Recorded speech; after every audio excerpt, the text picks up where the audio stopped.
ನಮಸ್ತೆ. Good morning students. So today ಅಂದರೆ ಇವತ್ತಿನ ಸೆಷನಲ್ಲಿ ಆಲ್ರೆಡಿ ನಾವು ಲಿಕ್ವಿಡಿಟಿ ರೇಷೋ ಹಾಗೆ ಲಿವರೇಜ್ ರೇಷೋ ಬಗ್ಗೆ ತಿಳ್ಕೊಂಡಿದ್ದೀವಿ. ಸೊ ಇವತ್ತಿನ ಕ್ಲಾಸಲ್ಲಿ ನಾವು ಮುಂದಿನ ರೇಷೋ ಅಂದರೆ ಇನ್ನು ಉಳಿದ ಮಿಕ್ಕಿದ ರೇಷೋಗೆ ನಾವು ಸ್ವಲ್ಪ ಡೀಟೇಲಾಗಿ ತಿಳ್ಕೊಳ್ಳೋಣ. ಸೊ ಇಲ್ಲಿ ನಾವೊಂದು ಸಿಂಪಲ್ ಪ್ರಾಬ್ಲಮ್ನ ತೊಗೊಂಡು ಯಾವ ರೀತಿ ದಿ ಡೆಪ್ಟ್ ಇಕ್ವಿಟಿ ರೇಷಿಯೋನ ಕ್ಯಾಲ್ಕುಲೇಷನ್ ಮಾಡ್ತಾರೆ. ಯಾಕಂದರೆ ನಾವು ಲಾಸ್ಟ್ ಸೆಷನಲ್ಲಿ ಯಾವುದೇ ಒಂದು ಪ್ರಾಬ್ಲಮ್ನ ತೊಗೊಳ್ಳಿಲ್ಲ. ಸೊ ತಗೊಳ್ಳದೆ ನಾವು ಡಿಸ್ಕಷನ್ ಮಾಡಿದ್ದೀವಿ ಡೆಪ್ಟ್ ರೇಷಿಯೋ ಅಂದರೆ ಏನು, ಡೆಪ್ಟ್ ಟು ಇಕ್ವಿಟಿ ರೇಷಿಯೋ ಅಂದರೆ ಏನು ಅಂತೇಳಿ ತಿಳ್ಕೊಂಡಿದ್ದೀವಿ. ಸೊ ಡೆಪ್ಟ್ ಅಂದರೆ ಲಾಂಗ್ ಟರ್ಮ್ ಡೆಪ್ಟ್ ಅಂತೇಳಿ ಆಲ್ರೆಡಿ ನಾವು ತಿಳ್ಕೊಂಡಿದ್ದೀವಿ. ಸೊ ಇವತ್ತಿನ ಕ್ಲಾಸಲ್ಲಿ will see what are the long term debts and what are the shareholders fund. By looking at this or the calculating these two things, we'll calculate the debt equity ratio. Here the company is having 20,000 equity shares with the face value of rupees 10 each, and the total share capital is 2 lakh, and the accumulated profits are rupees 80,000, general reserves rupees 1 lakh, and there are 12% debentures. Debentures means these are the long term debts, and here 12% debentures are rupees 2,50,000, and the 10% preference share capital of rupees 1 lakh means there are 1,000 shares of rupees 10% of 100 each, and the trade creditors, current liabilities, trade creditors are 80,000. Outstanding expenses of rupees 10,000, it is also current liability. Provision for taxation rupees 20,000, it is also a current liability. So here this is the given information. From this information, here we have to calculate debt equity ratio. So here to calculate debt equity ratio, it is very important to calculate the shareholders fund. What is shareholder fund? And also the total debt, that is long term debt. So here first of all, we will see we have to calculate long-term debts. What are the long-term debts given in the problem? Here only the long-term debt which is given in the problem is only 12% debentures. So of rupees 2,50,000. So here only one liability, that is long-term debt, is given as 12% debentures. So next, shareholders funds. We already know how to calculate shareholders fund.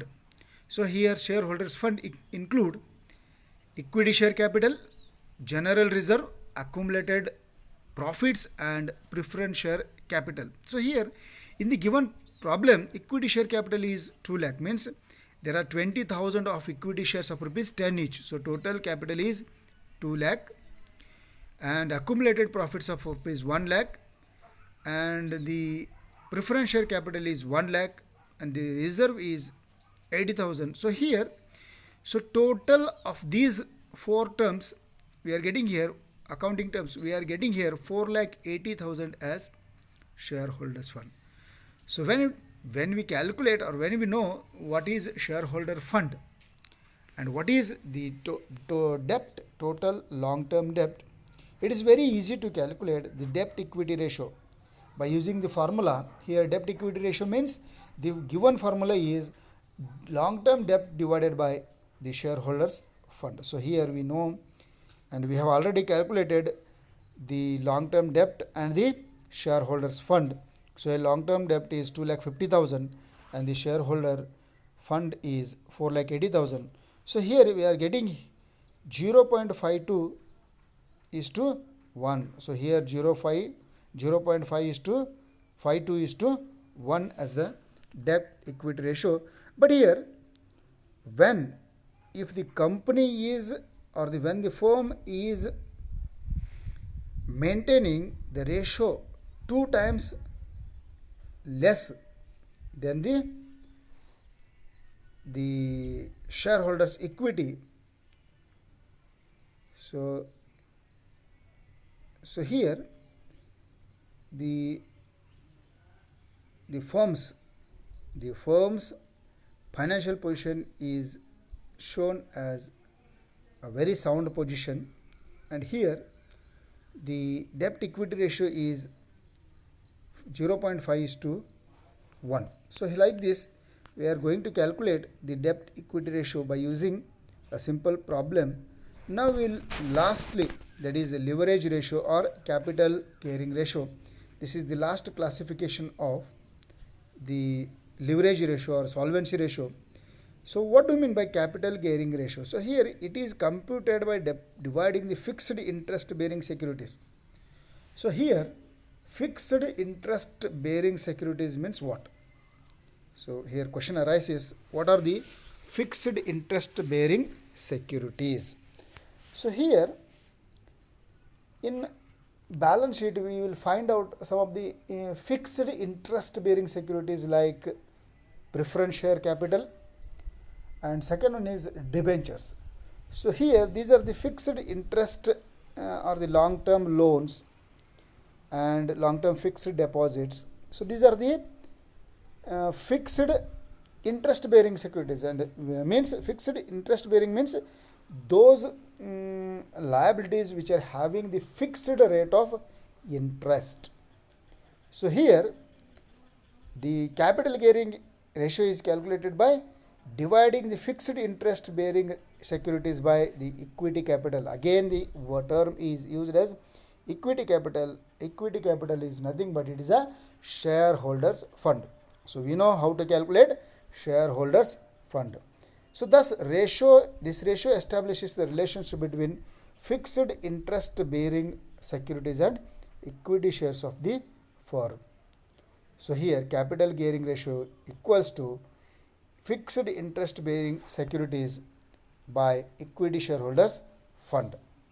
So here fixed interest bearing securities includes here which are the fixed interest bearing securities.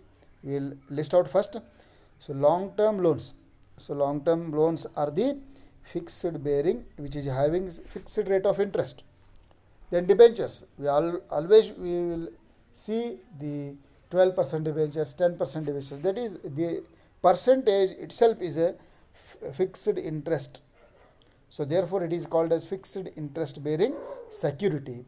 So then long term fixed deposits, then preference share capital, 10% preference share capital, 12% preference share capital. Like this in the problem there will be some fixed rate of dividend or some fixed rate of interest will be given.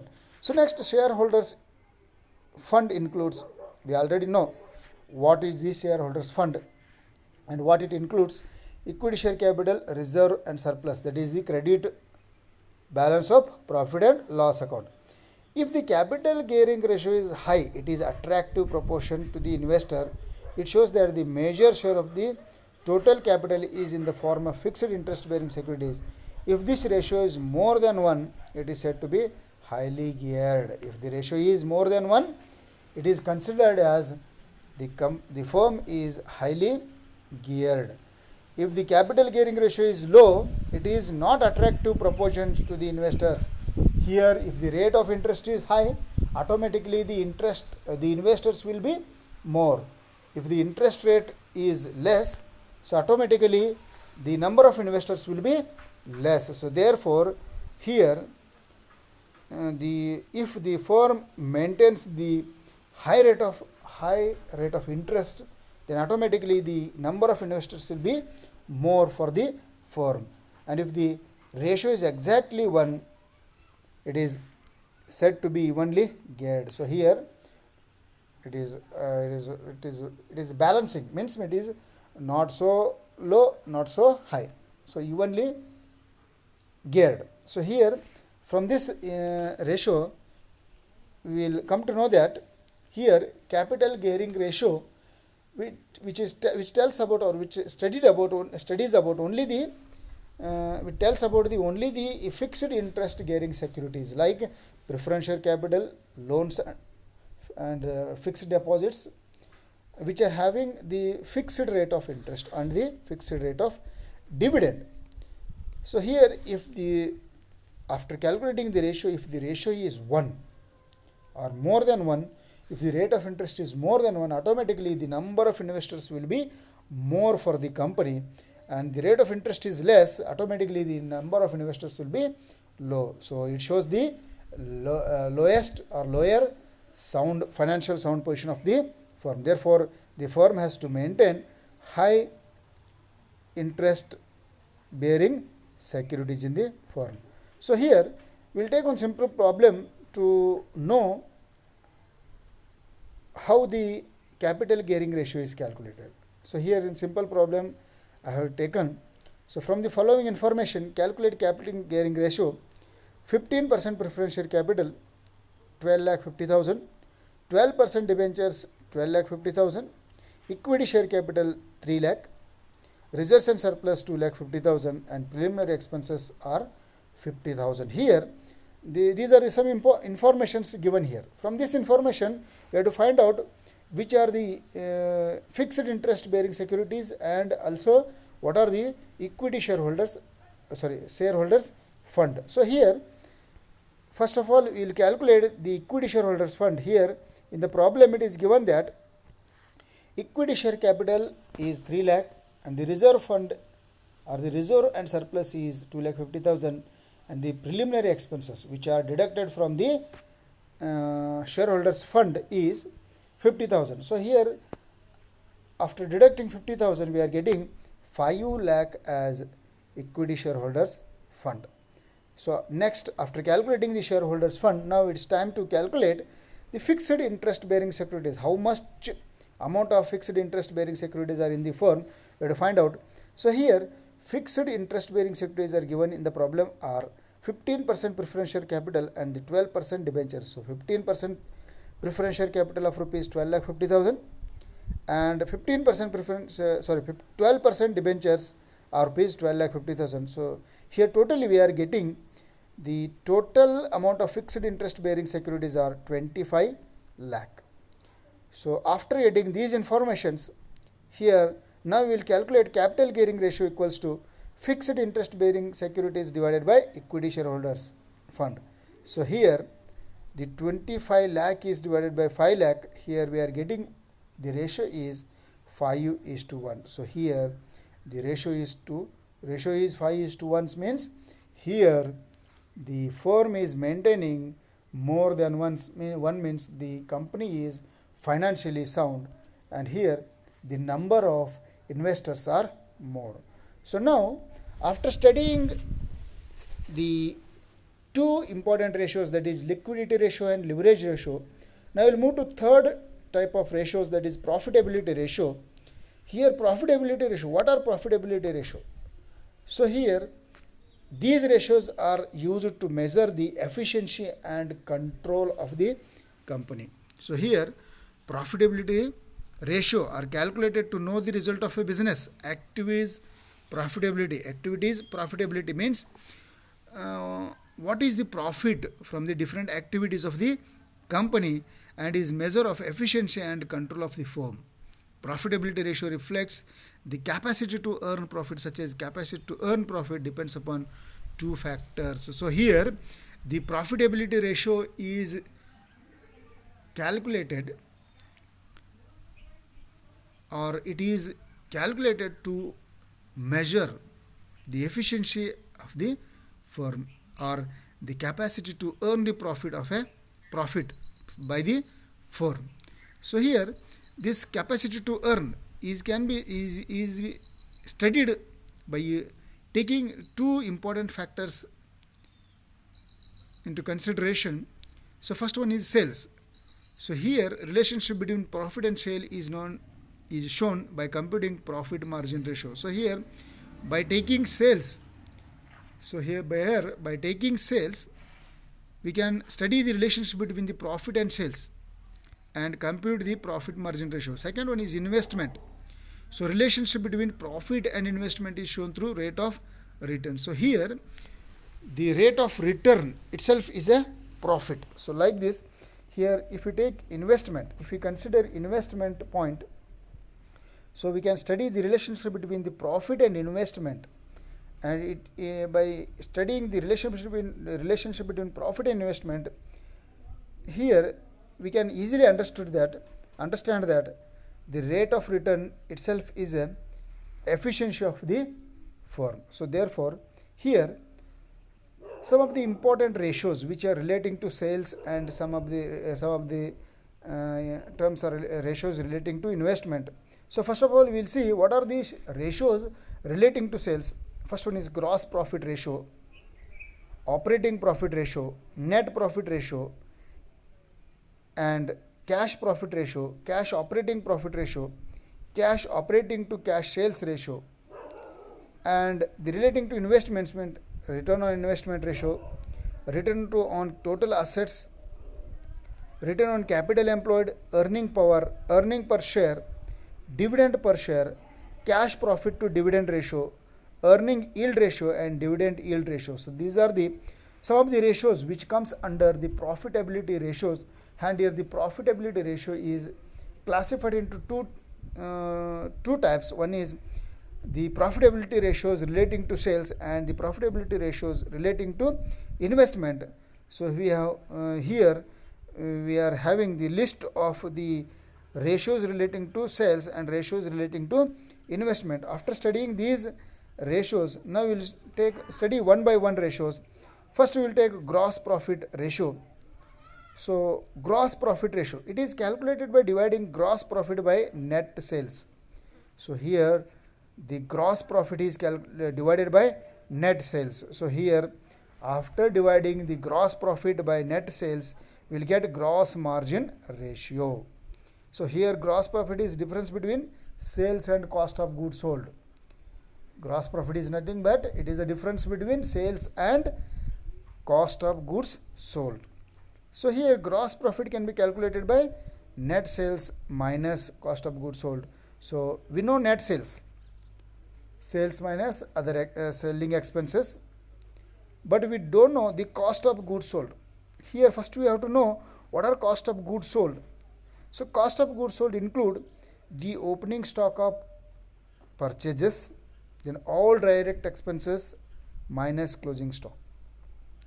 Here the cost of goods sold includes opening stock of purchase, then all direct expenses after adding direct expenses to opening stock. Then we have to deduct closing stock. After deducting closing stock, we will get cost of goods sold. Once the goods sold are found out, automatically we can easily find out the gross profit ratio by dividing gross profit by net sales. And these ratios, profitability ratios, are expressed in terms of percentage. So here the gross profit ratio is calculated by using the formula gross profit divided by net sales. Here net sales can be calculated by total sales minus sales return. If there are any sales return, such are to be deducted from sales. So then we will get net sales.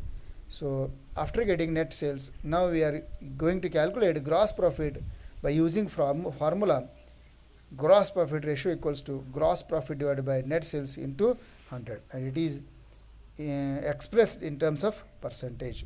So here, if the actual gross profit is high, it is indicates the good result. If the actual gross profit is high, it indicates good result, and if the actual gross profit is low, it indicates poor result. So here this gross profit ratio can be calculated by using some important things. So here, after studying this gross profit ratio, so here we come to know that gross profit means it is nothing but sales minus cost of goods sold, and here cost of goods sold means the opening purchases plus all direct expenses less closing stock. By these we are getting the cost of goods sold. When the gross profit is divided by net profit, we are getting the gross profit ratio. So like this, I hope you understood the leverage ratio and the profitability ratio. From that, the types of profitability ratios, that are the classifications of profitability ratio, and in that we have studied the gross profit ratio and how the gross profit ratio is calculated, and what is gross profit, and what are the cost of goods sold, and how the net sales are calculated. All the things we have studied in this session. Hope you all understood this session. Thank you.